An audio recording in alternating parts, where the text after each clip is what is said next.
Hola mis amigos, ¿qué tal? Acércate un poquito más para nuestro tema de hoy. Hoy estamos aquí para un estudio bíblico, es el estudio semanal.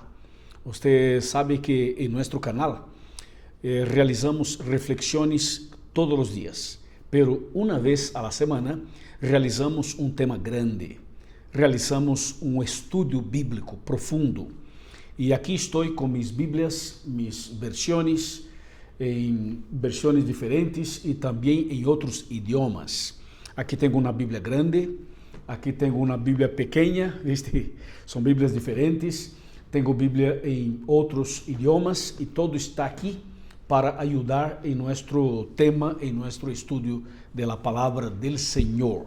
Así que prepara tu corazón, mi computadora también está aquí. Estou listo, preparado para começar esse tema contigo. Assim que reúna sua família, llame seus amigos, ou, se não é possível, tu estás solo, não há problema. Estamos juntos aqui, tu e eu e tu, para esta oportunidade de ouro, de estudar, de conhecer, de profundizar em la palavra del Senhor. Bueno, também eu sei que há um grupo pequeno reunido, e também uma classe bíblica reunida, e também há uma igreja reunida para este tema, para esta reflexão. Bueno, estamos então preparados para começar. E antes vamos fazer uma oração. Oremos. Padre querido, alabado seja tu nome, Senhor, por um dia mais de vida, por el privilégio que temos de reflexionar em tu palavra e conhecer um pouco melhor tu amor, tu graça, tu misericórdia e, sobretudo, a salvação em Cristo Jesus. Entregamos, encomendamos este momento, este estudo bíblico em tus manos, em Cristo Jesus. Amém. Amém. Muito bem. Nós vamos tratar de um tema muito curioso, muito interessante, que é, o título é No desista. No desista jamás. Permaneça firme em Cristo Jesus. Nós vamos começar haciendo una reflexión. Bueno, usted sabe que Dios es un Dios perfecto y todo lo que Él hace, lo hace perfecto. Pero un día hubo en el cielo una rebelión y Lucifer se rebeló contra Dios y finalmente, ya estudiamos ese tema por aquí, y finalmente el Señor lo expulsó del cielo, lo echó, y entonces el diablo vino para este mundo y engañó a Adán y Eva usando una serpiente como intermediario, y llevó a nuestros primeros padres a una vida de transgresión, a una vida de pecado. Y así el pecado entró en nuestro planeta y todos nosotros tenemos una naturaleza pecaminosa, somos pecadores y necesitamos desesperadamente de Cristo Jesús. Bueno, cuando Adán y Eva pecaron, aconteceram coisas impressionantes. Mira lo que dice Gênesis capítulo de número 3, versículo de número 8. Escúchame, dice: Entonces oyeron el andar de Dios el Señor, que paseaba por el jardín en la brisa del atardecer, y el hombre y su esposa se escondieron de su presencia entre los árboles del jardín. O sea, Adán y Eva pecaron, y entonces se alejaron, se apartaron de Dios, huyeron de Dios. ¿Por qué? Porque tenían miedo. El pecado produce miedo, produce temblor, produce como dice el texto bíblico, produce en la vida humana vergüenza con relación a Dios. Entonces el texto, versículo 10 dice: Y Adán respondió: Oí tu andar por el jardín y tuve miedo, ¿viste? Tuve miedo, y porque estaba desnudo y me escondí. Entonces, ahí está la consecuencia del pecado. Nos aparta de Dios, llena nuestro corazón de miedo, de inseguridad, de varios sentimientos extraños. Fue lo que pasó con Adán y con Eva. Pero el Señor tomó una decisión interesante. El Señor decidió que no iba a desistir de los seres humanos. El ser humano se alejó, se fue, abandonó, pero el Señor dice: no, yo no voy a desistir de ustedes. Y el Señor, Dios Todopoderoso, fue en búsqueda del ser humano. El Señor empezó una búsqueda para encontrar, salvar, rescatar el ser humano. Mira lo que dice Génesis capítulo 3, versículo 9. Dice, pero Dios el Señor llamó al hombre y le dijo, ¿dónde estás? Bueno, ese versículo 9 muéstranos un Dios en movimiento, diciendo que el Señor Dios llamó al hombre y preguntó, ¿dónde estás? Esta pregunta, ¿dónde estás?, muéstranos que Dios estaba en una búsqueda en favor del ser humano. ¿Viste? Es un Dios que camina, que va, que insiste, que no desiste y que está luchando para encontrar el ser humano. Finalmente el Señor encontró a Adán y encontró a Eva. Porque nosotros sabemos que es imposible se apartar de Dios, es imposible huir de Dios geográficamente, literalmente es imposible, pero espiritualmente sí es posible. O sea, es posible una persona estar dentro de una iglesia y aún así estar perdida. Es posible tener una Biblia en las manos y aún así estar perdida o perdido. Entonces, espiritualmente sí es posible alejarse de Dios, pero físicamente, geográficamente, literalmente no. Entonces el Señor cuando pregunta, ¿dónde estás? ¿Dónde estás? Esta pregunta no significa que el Señor no sabía dónde estaban ellos. El Señor sabía, así como Dios sabe dónde tú y yo estamos, porque el Señor conoce todas las cosas. Cuando pregunta, ¿dónde estás tú?, es una pregunta para reflexión. El Señor quería que Adán y Eva reflexionasen en la situación en que estaban. O sea, yo sé dónde ustedes están, pero ustedes saben dónde están. Ustedes saben lo que hicieron, lo que está pasando. Ustedes saben lo que significa todo lo que hicieron.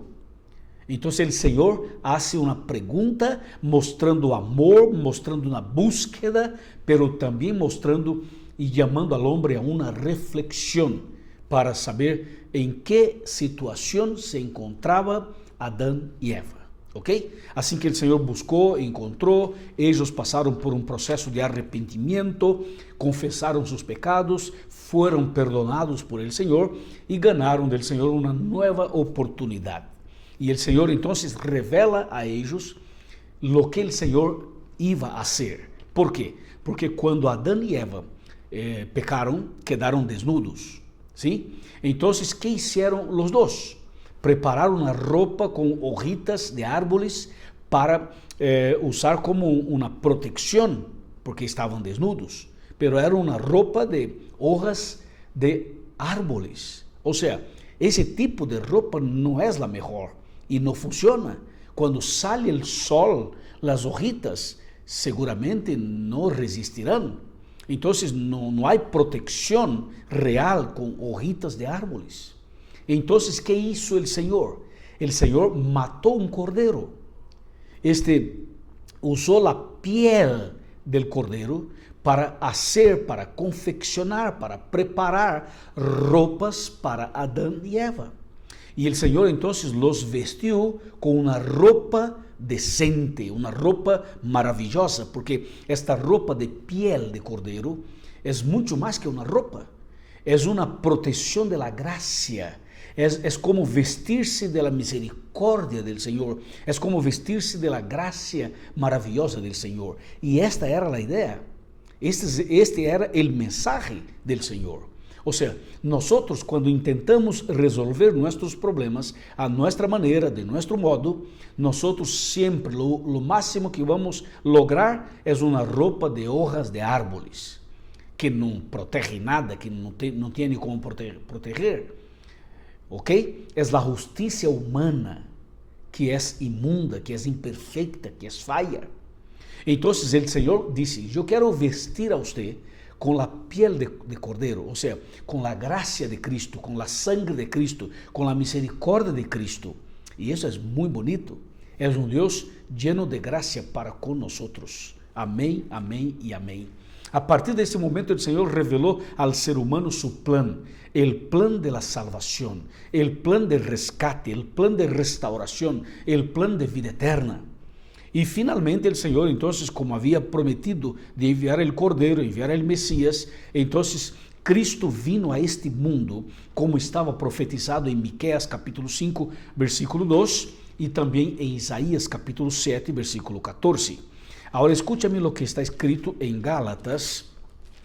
Gálatas capítulo 4, versículo 4, é um texto muito precioso. Diz: pero quando se cumpriu el tiempo, Deus enviou a su Hijo, nacido de mujer, nacido bajo la ley. Ou seja, Cristo vino a esse mundo en el momento ideal, en el momento profético, en el momento cierto, como dice el texto, pero cuando se cumplió el tiempo. O sea, Cristo vino en el tiempo ideal, como estaba profetizado en Daniel capítulo 9, Isaías 7, Isaías 9, Miqueias 5, Salmo 22. Entonces Cristo vino y nació a través de María por la obra y el poder del Espíritu Santo. Então, quando Cristo vino aqui, Cristo vino com um propósito. Havia uma decisão no coração de Cristo. Qual era este propósito? Era morrer em la cruz para pagar nossa deuda. Seria como se fosse um sequestro, como se este mundo e todos os seres humanos hubiesen sido sequestrados. E o sequestrador seria o diabo. Então, ¿qué hizo Cristo? Cristo vino para pagar el precio de nuestro rescate. Y entonces Cristo vino para morir en la cruz para pagar esto. Ahora escúchame, ¿cuánto vale una persona? ¿Cuál es el valor de una persona? O sea, ¿cuánto pagaría su marido si usted, esposa, hubiese sido secuestrada? ¿Cuánto pagaría usted por su marido si él estuviera en una situación de secuestro?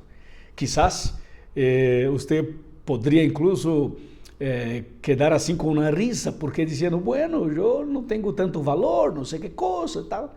Amigo e amiga, os seres humanos podem não te dar o devido valor. Os seres humanos podem abandonar a você, rechazar a você e fazer muitas coisas negativas para você. Pero quero que sepas que Cristo te ama, que Deus te ama. E Cristo pagou tu deuda e pagou o preço de tu rescate. E sabe quanto pagou por ti? Sabe qual foi o preço que Cristo pagou por você? Foi a vida de Ele, a sangre de Ele. Quando Cristo decidiu pagar tu rescate, Ele pagaria com sua vida. Assim que esse é tu valor. Qual é o preço de la sangre de Cristo? Dime. ¿Cuánto vale la vida de Cristo? Dime. Y la respuesta sería, no tiene como calcular este valor. Claro, lo mismo pasa contigo. ¿Cuál es tu valor? ¿Cuál es tu real valor? O sea, no da para calcular.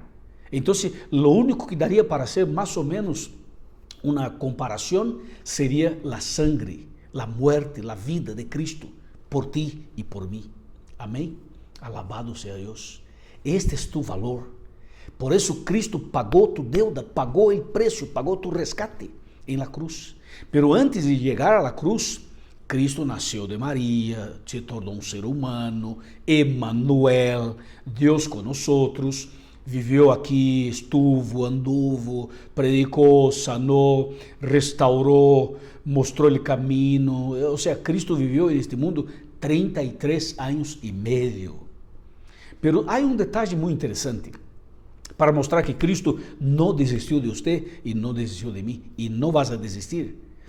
Mira algo interessante. Quando Cristo era um ninho, quando havia nascido recém, era um ninho, o diabo organizou um plano para matar a Cristo. Você sabia? O diabo preparou um plano para matar a Cristo, matar o ninho quando era ninho. A ver, toma tu Bíblia e vamos para Mateus capítulo de número 2. Mateus número 2. E este capítulo 2, vamos para o versículo de número 16, que diz assim, escrito está, atenção, 2 de Mateus, versículo 16, diz: quando Herodes se viu burlado por los magos, se enojó mucho y mandó matar a todos los niños menores de 2 años que había en Belén y en sus alrededores, conforme el tiempo que había averiguado de los magos. Entonces, mira, el diablo usó a Herodes para matar los niños de 2 años para abajo. ¿Cuál sería la intención? Matar a Cristo cuando era niño, ¿viste? ¿Y qué pasó? La Biblia dice que el Señor Dios Todopoderoso lo protegió a Cristo, a María y a José. Y Cristo no fue muerto cuando niño.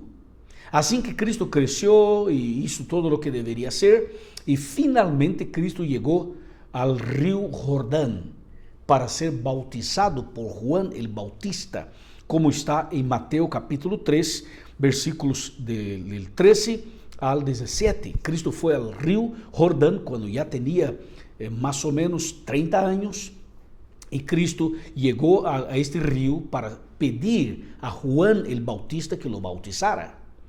Y cuando Jesús llega para ser bautizado, Juan el Bautista dice: Señor, Mesías, Cordero de Dios, yo no soy digno de bautizarte a ti, tú deberías bautizarme a mí.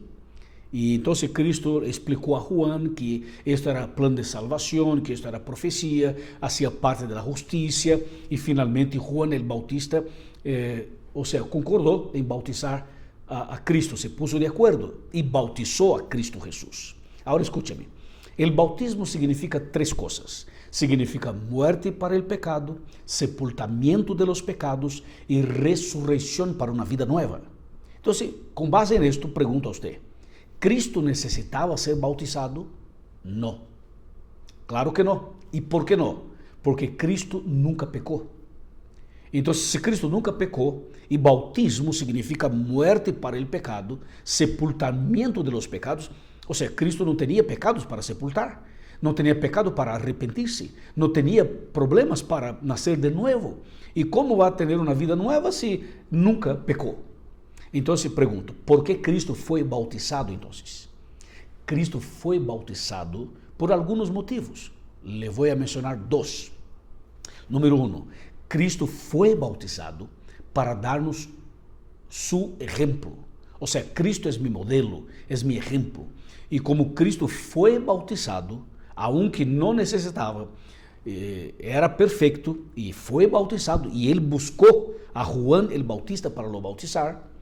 Entonces, cuanto más yo y usted, que somos pecadores, necesitamos ser bautizados. Entonces, Cristo danos su ejemplo, motívanos con su bautismo. Pero hay otro motivo, el número 2.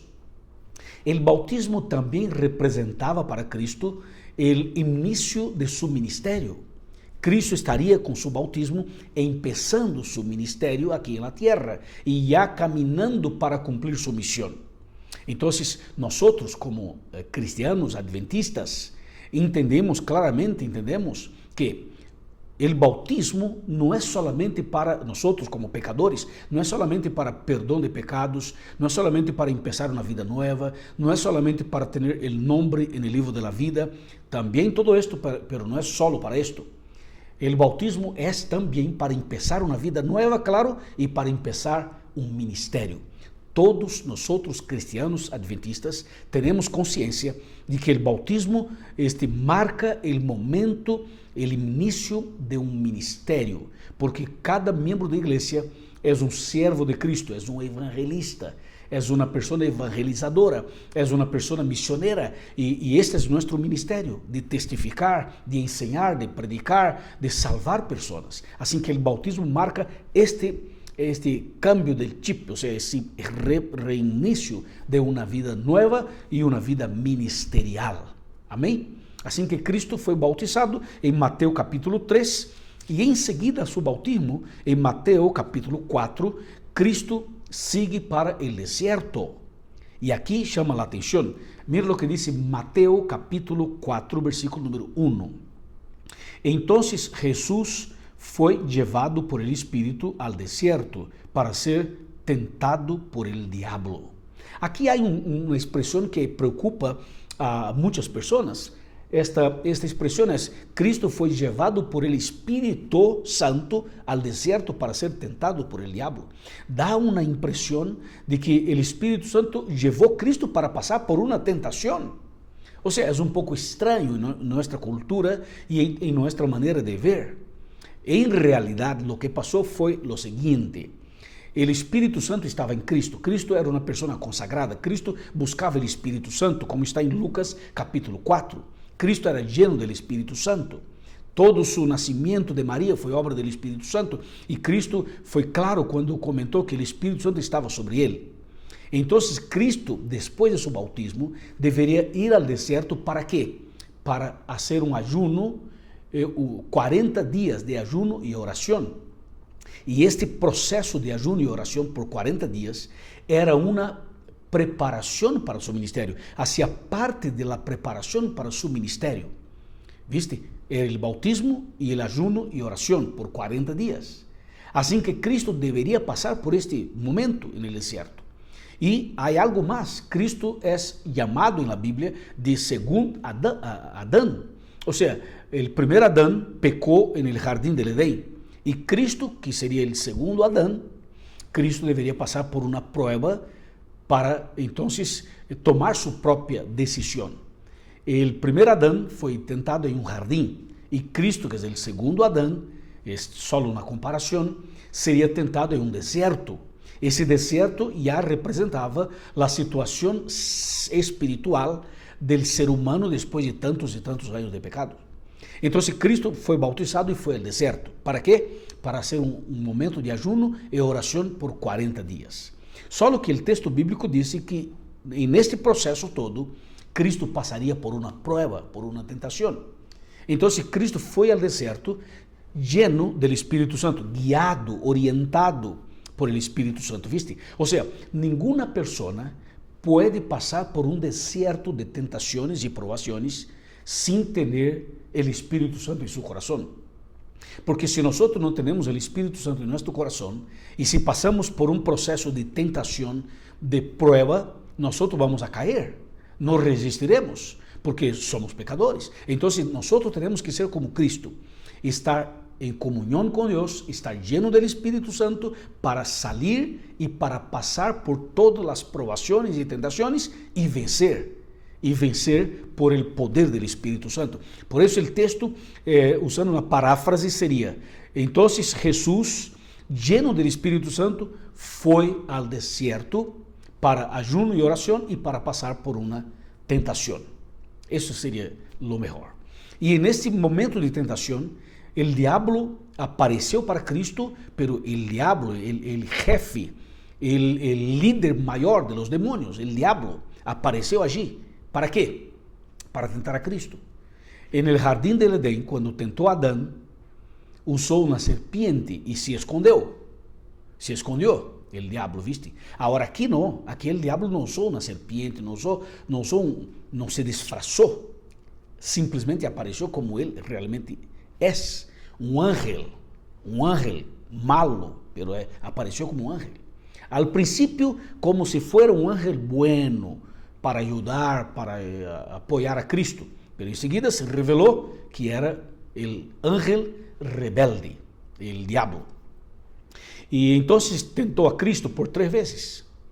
E as 3 vezes Cristo le respondeu, le contestou usando a Bíblia, dizendo: está escrito, escrito está. E Cristo usou a Bíblia para echar, expulsar o diabo.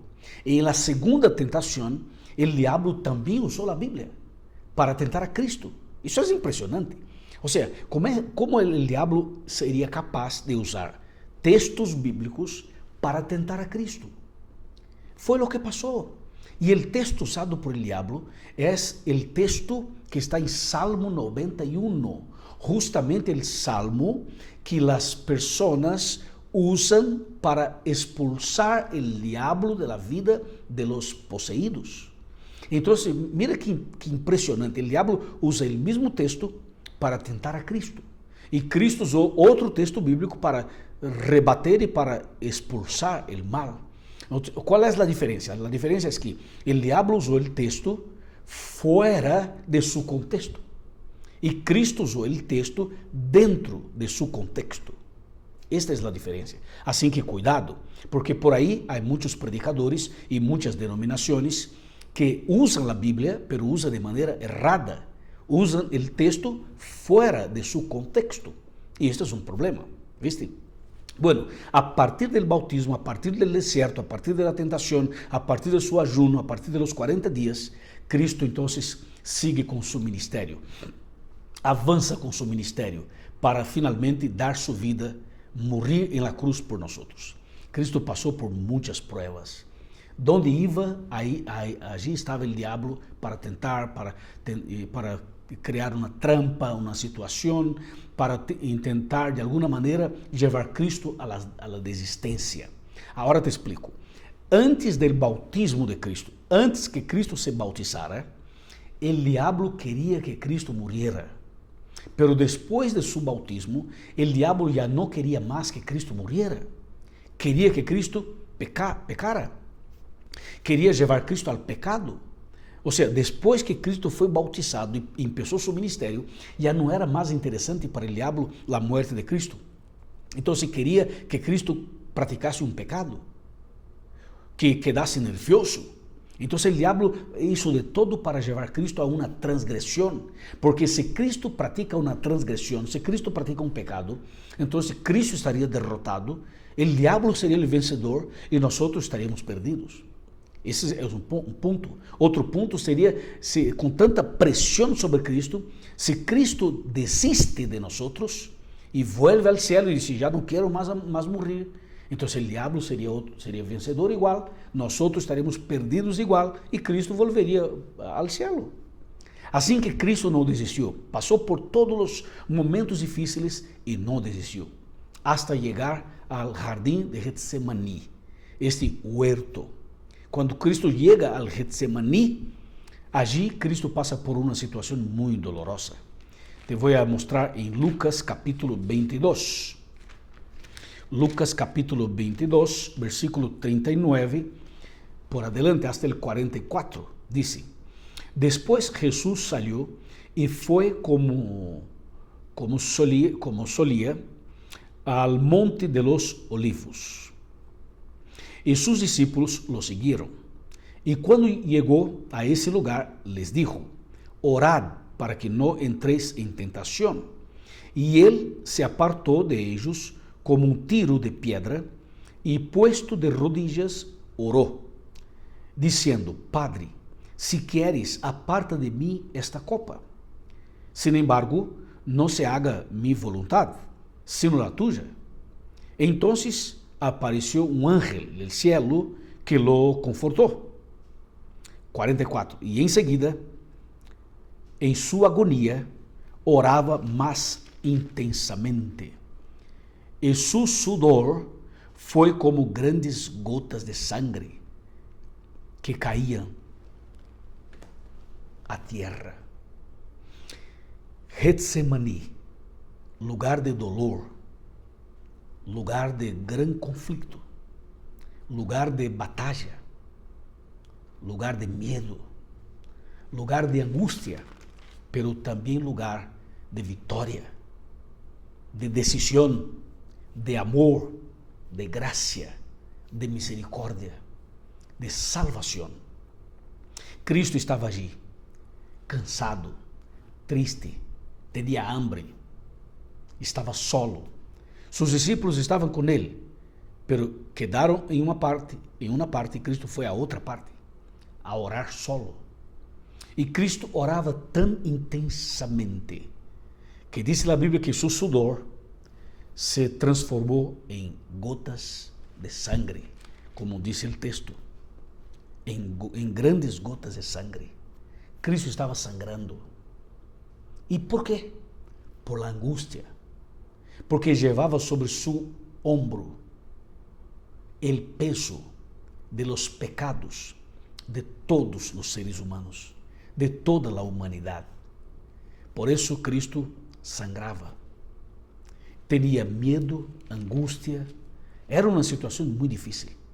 E Cristo, então, de rodillas, hace uma oração e disse: Padre, versículo 42. Padre mío, se queres, aparta de mim esta copa. Quando Cristo usa essa frase, se queres, aparta de mim esta copa, o cielo parou. Hubo silêncio em todo o universo. En el infierno, entre comillas, o sea, entre los demonios, hubo silêncio. Todo o universo quedou atento a esta escena, a este quadro, a este Getsemaní, em Cristo que estava de rodillas, sangrando e orando e suplicando misericórdia. E Deus, escuchando a oração de Cristo, e a oração foi: Padre, se queres, aparta de mim esta copa. O que Cristo estava dizendo? Estava dizendo: Padre, se há uma forma de salvar a los seres humanos sem que eu muera, por favor, hágalo. E se não há outra forma, aqui estou. Pero quando Cristo ora a primeira parte, então todos se põem atentos a esta escena. Los demonios, eu imagino, los demonios, como um coro, decía: desiste, desiste, desiste, desiste, desiste, desiste, desiste, para desistir. Pero el cielo, los ángeles de Dios, el Dios y todos los planetas estavam mirando hacia Cristo. E Cristo conclui sua oração. E que dijo Cristo na segunda parte? Volvemos, por favor, a Lucas capítulo 22, versículo 42. Padre, se queres, aparta de mim esta copa. Sin embargo, não se haga mi voluntad, sino la tuya. Uau! Cristo poderia desistir e abandonar todo e volver ao cielo.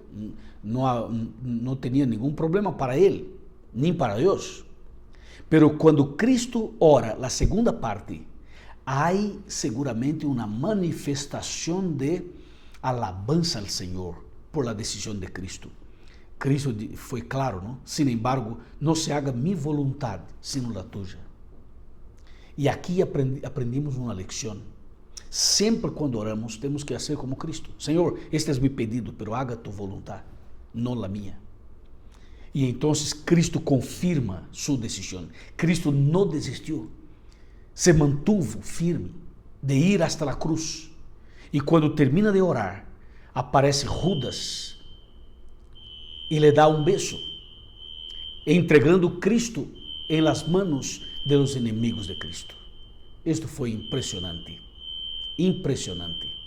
E Cristo é conduzido, é levado preso. Judas era um seguidor de Cristo, pero lo entregou, lo vendeu, lo traicionou. Em seguida, Cristo é preso, levado, é juzgado em la madrugada de maneira injusta e em seguida é condenado. Ellos, os homens malos, puseram sobre sua cabeça uma corona de espinhos ou de espinas e buscaram a cruz que era para Barrabás e puseram sobre Cristo. E Cristo com uma corona de espinos em sua cabeça, sangrando o corpo, sangrando a cabeça, uma cruz pesada em sua espalda, começou a caminhar, a andar por la via dolorosa. Cristo estava muito frágil, debilitado, sangrando, tinha hambre, sede. E havia ao seu redor uma multitud, pero Cristo se sentia solo, desde o ponto de vista humano. Pero não estava solo porque Deus estava com ele. E os ángeles do Senhor também estavam. E Cristo caiu, levantou, caiu, levantou e seguiu seu caminho. Hasta la montanha, hasta el Calvário. Allá, então, puseram a cruz e sobre a cruz Cristo e lo crucificaram. Em seguida levantaram a cruz e lo puseram allí e Cristo quedou estendido sobre uma cruz, exposto. Su sangre caía gota a gota. Foi uma muerte lenta, cruel, terrible. El diablo estava zombando. ¿Sabes por quê? Qual era a intenção do diablo? Bueno, ya que usted no desiste de morir en la cruz, no desiste de salvar los seres humanos, entonces te voy a hacer sufrir demasiado. Así que el diablo trabajó para que Cristo pasara por el peor sufrimiento de la historia de este planeta. E a intenção do diabo era pressionar, era levar Cristo a uma pressão tão forte, ao ponto de Cristo desistir.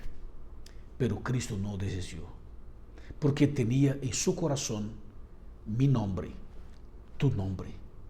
Mientras Cristo passava por tudo o que passou, pensava em nós. O amor de Cristo foi tão grande que levou Cristo a não desistir de nós. Cristo venció y derrotó a Satanás en el cielo, en el Edén, en el Antiguo Testamento, en su nacimiento, en su vida aquí en la tierra, en su bautismo, en el desierto, por todo su ministerio, en el Getsemaní. Cristo venció al diablo en todos los momentos, en la vía dolorosa, en la cruz, en el Calvario, en la tumba. Cristo venceu, o diabo foi derrotado todas as vezes, e está derrotado, como diz a Bíblia. E Cristo venceu, e não desistiu de nós. Alabado seja mi Senhor. Graças, Cristo maravilhoso, porque não desististe de mim. Sim, Cristo te ama muito, muito, muito. Por isso morreu na cruz, entregou sua vida na cruz. Por ti e por mim, pagou nossa deuda, pagou nosso resgate, foi sepultado, ao terceiro dia ressuscitou. Cristo está vivo, intercede por nós e pronto vendrá para buscar-nos. Que lindo, que lindo. Então, eu te pergunto a ti, se Cristo te ama tanto, ao ponto de dar a vida por ti, se Cristo não desistiu de ti, pergunto, por que desistes de Cristo? ¿Por que desistes de ler a Bíblia? ¿Por que desistes de orar? ¿Por que abandonaste a igreja? ¿Por que não tomas uma decisão? ¿Por que não te entregas? ¿Por que não te encomiendas totalmente ao Padre? ¿Por que não te bautizas? ¿Por que não sigues a Cristo? ¿Por que desististe da fé? Mi amigo e minha amiga, esse é o momento de volver. Vuelva a los braços del Padre. Nazca de nuevo. Passe por el bautismo, entrega su coração, sua vida a Cristo Jesus, empiece hoje mesmo uma vida nova. Busque uma igreja adventista, busque al pastor, busque os ancianos, explique a eles que usted me acompanha através de los videos em las redes sociais e que usted é mi invitado para ir a la igreja. Los pastores adventistas são hombres de Deus, los ancianos e ancianas são pessoas muito consagradas. Seguramente te vão ajudar, conduzir, apoiar, mostrar o caminho e tu serás uma pessoa bendecida e vitoriosa. ¿Te parece? ¿Estamos de acuerdo? Levante la mano. Amém. Felicitaciones. Felicitaciones. Se lhe gostou este tema, por favor, haz clique dizendo me gusta. Por favor, torne-se membro deste canal. Haga tu comentário e envia este conteúdo para seus amigos. Pode ser? Graças. Amém. Vamos a orar. Padre querido, graças por este momento de reflexão. Graças por tu misericórdia e por tu bondade. Graças porque não desististe de nós. Ajuda-nos, Senhor, a não desistir de ti, a permanecer firme em la fé e em tu caminho. Ajuda-nos a nascer de novo e a preparar-nos para a vida eterna. É o que pedimos e agradecemos em Cristo Jesus, Senhor nosso. Amém. Amém. Um abraço, bendiciones e nos vemos no próximo vídeo por la gracia del Senhor. Amém.